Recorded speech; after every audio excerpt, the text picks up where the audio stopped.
ఇప్పుడు ఉన్నటువంటి పరిస్థితులలో యాదాద్రి భద్రాద్రి పూర్తి స్థాయిలో అనుకూలంగా అంటే పవర్ ప్రొడ్యూస్ చేయడానికి ఇంకెన్ని సంవత్సరాలు పట్టచ్చు అంటారు? అసలు ఎంత మేరకు అవి అందుబాటులోకి వచ్చే అవకాశం ఉంది? అంటే భద్రాద్రి పవర్ ప్లాంట్ ఆల్రెడీ 2021 ఆ టైంలో ప్రొడక్షన్ మొదలుపెట్టింది.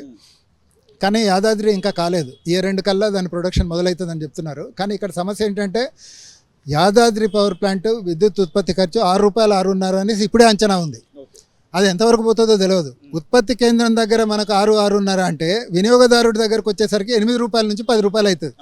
అంటే ఎంత భారం ఇది? వైట్ ఎలిఫెంట్స్ లాగా తయారవుతాయి మనకి ఇవన్నీ. కాబట్టి అంటే ఒక ప్లాంట్ పెట్టేటప్పుడు దాన్ని నిజంగా అక్కడనే ఎక్కడైతే కోల్ ఉంటుందో ఎక్కడ వాటర్ ఉంటుందో పెడితే ఏటా మనకు 1500 కోట్లు 1600 కోట్ల రూపాయల వరకు ఆదా అయ్యేది. గత ప్రభుత్వంలోని పెద్దలు చెప్తున్నట్టు మాట ఎన్విరాన్మెంటల్కి సంబంధించినటువంటి ఏఆర్సీ అనుమతులు రాకపోవడం వల్ల మేము లేట్ చేసామనేటువంటి మాటలు మాట్లాడుతూ ఉన్నారు. నిజంగానే అట్లాంటి పరిస్థితి ఉండేనా? అసలు అంత దూరంలో పెట్టాల్సినటువంటి అవసరం ఏమొచ్చిందంటారు మీరు చెప్తున్నటువంటి 280 కిలోమీటర్ల పైన? ఎన్విరాన్మెంట్ క్లియరెన్స్ ఎందుకు ఆలస్యమైంది అనేది ముఖ్యంగా మనం ఆలోచించాలి. ఎన్విరాన్మెంట్ క్లియరెన్స్ ఎందుకు ఆలస్యమైందంటే అనేక కారణాలు ఉన్నాయి. ఒక చిన్న కారణం చెప్తే ప్లాజరిజం అంటారు. ప్లేజరిజం అంటే ఇంకోటి డిపిఆర్ని తీసుకొచ్చి కాపీ కొట్టి యథాతథంగా కొట్టి పేరు మార్చి రాయడం. అది పట్టుకున్నారు వాళ్ళు. అది ministry of environment and forest వాళ్ళు పట్టుకొని ఏంది మీరు వేరే వాడిది కాపీ కొట్టి తీసుకొచ్చినని రిజెక్ట్ చేసారు. వేరే కారణాలు కూడా చెప్పారు. అంటే ఇలాంటి కారణాల వల్ల ఈసీ లేట్ అయింది. అదే కాకుండా మన రకరకాల కారణాలు ఉన్నాయి, ఇప్పుడు చెప్పక్కర్లేదు అవన్నీ. బట్ మన తప్పుల వల్ల ఎన్విరాన్మెంటల్ క్లియరెన్స్ లేట్ అయిపోయింది. ఓవరాల్గా భద్రాద్రి యాదాద్రి అలాగే ఛత్తీస్గఢ్ ఒప్పందం ఈ మొత్తం మీద ఆలోచన చేస్తే డిస్కంల మీద ట్రాన్స్కో జెన్కో మీద ఎంత భారం పడి ఉండొచ్చు అంటారు? ప్రజలకు ఎంత నష్టం జరిగి ఉండొచ్చు అంటారు? అది నేను 1000 కోట్లలో ఉంటుందని నేను చెప్పగలను. ఏటా 1000 కోట్లలో ఈ భారం ఉంటుందని చెప్పగలను. ఎగ్జాక్ట్గా నెంబర్ అయితే నేను చెప్పలేను. కాకపోతే ఈ మొత్తం దీన్ని బట్టి మనం తీసుకోవాల్సింది ఏంటంటే సాంకేతిక పరమైన అంశాలు ఇంజనీర్లకు వదిలేయడం మాత్రం బెటర్.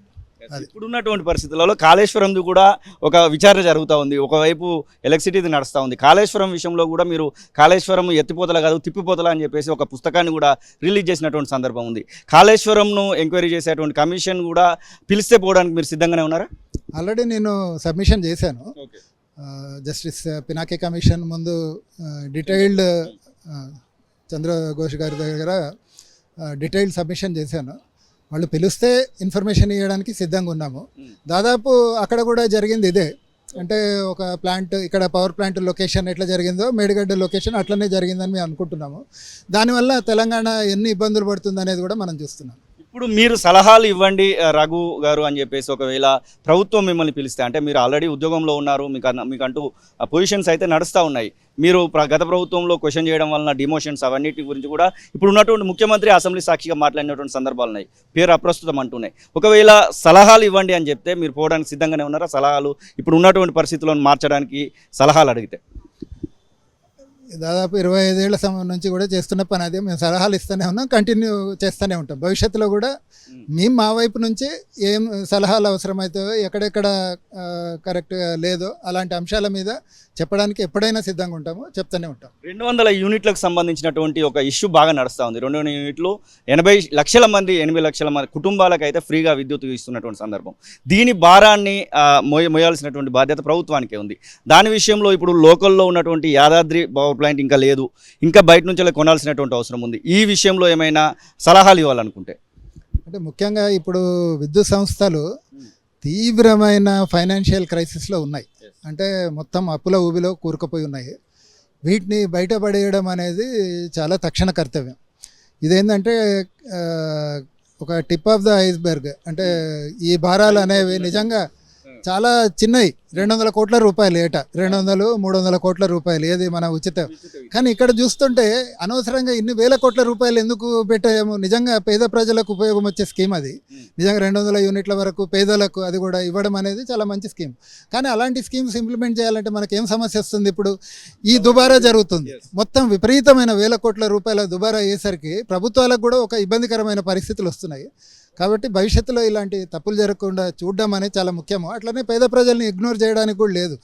ఈ భారాలు ఉన్నాయనేసి వాళ్ళను ఇగ్నోర్ చేయకూడదు. వాళ్ళకు కూడా అలాంటి స్కీమ్స్ అనేవి మంచివే. కాకపోతే ఈ భారాలతో చూస్తే వాళ్ళ మీద వాళ్ళకు ఉచితంగా ఇవ్వబట్టి విద్యుత్ సంస్థలు మునిగినాయి అనేది మాట ఎవరన్నంటే తప్పు. వాటి వల్ల కాదు, అసలైన ఏనుగు వేరే ఉంది కారణము.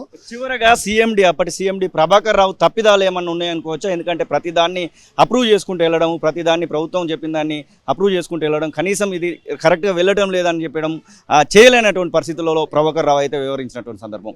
ప్రభాకర్ రావు తప్పులు ఏమన్నా ఉన్నాయనుకోవచ్చా ఇక్కడ? అంటే వ్యక్తులుగా కామెంట్ చేయడం అనేది కరెక్ట్ కాదు. ఏం తప్పులు జరిగినాయి అనేది మాత్రం నేను చెప్పగలను, ఎవరు చేశారు అనేది చెప్పడం నేను సాధ్యం. అసలైన తొలి వెలుగు. ఫాలో వాట్సాప్ @తొలి వెలుగు అఫీషియల్.